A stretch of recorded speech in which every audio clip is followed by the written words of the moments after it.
Kwa zaidi ya miongo miwili, jina la William Vangimembe Lukuvi limekuwa sehemu muhimu ya siasa za Tanzania. Alikuwa kiongozi aliyepitia nyakati tofauti za uongozi wa taifa, akibeba dhamana ya kuwatumikia wananchi kwa nafasi mbalimbali na kuacha alama isiyofutika.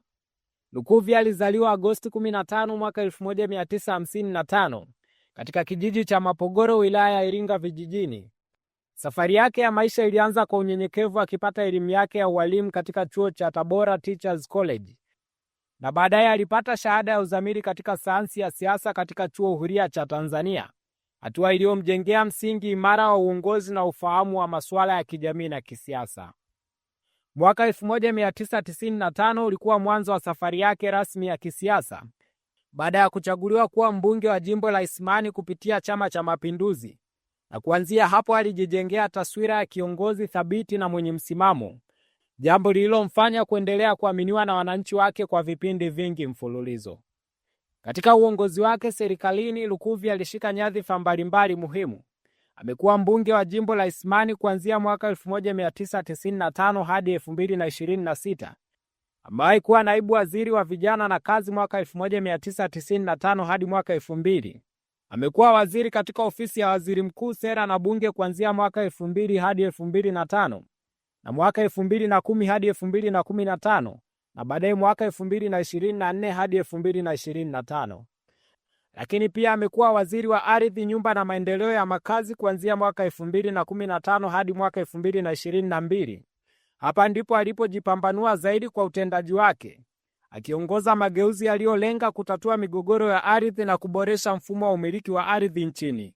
Alijulikana kwa kusogeza huduma karibu na wananchi na kusimamia haki katika ugawaji wa ardhi. Mwaka 2023 aliteuliwa na Rais Samia Suluhu Hassan kuwa mshauri wa rais kuhusu mahusiano ya kisiasa na kijamii, akionyesha kuwa uzoefu wake uliendelea kuhitajika katika uongozi wa juu wa nchi. Kwa majonzi makubwa, asubuhi ya leo anga la Tanzania na vichwa vya habari vimegubikwa na taarifa za msiba wa Mheshimiwa William Lukuvi.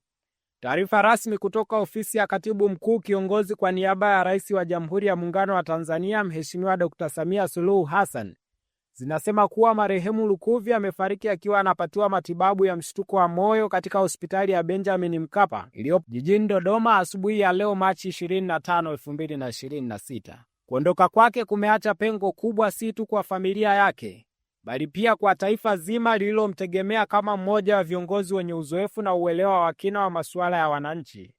Katika kumbukumbu za wengi, William Lukuvi atabaki kuwa kiongozi aliyekuwa karibu na wananchi, mwenye msimamo na aliyejitolea kwa dhati kulitumikia taifa lake. Urithi wake utaendelea kuonekana kupitia mifumo aliyoisimamia na maisha aliyogusa. Kifo chake ni mwisho wa safari ya maisha yake, lakini mchango wake utaendelea kuishi katika historia ya Tanzania. Pumzika kwa amani William Lukuvi. Mimi ni Felix George na hii ni Open Online Media.